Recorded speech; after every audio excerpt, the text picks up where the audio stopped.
Guys আমাদের এখানে যে মিক্সিং হচ্ছে, গ্রাউন্ড মিক্সিং আপনারা দেখতে পারলেন এই যে মোটর দ্বারা।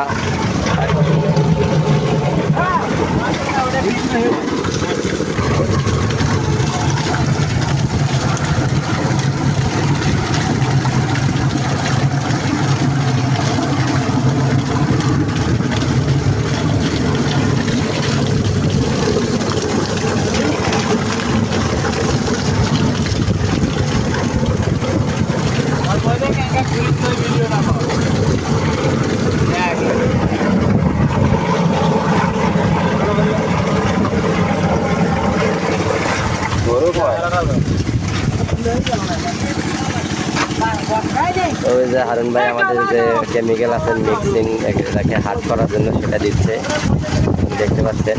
তারপরে এখানে সিমেন্টও দেওয়া হচ্ছে, একসাথেই দুটা মিশ্রণ হবে।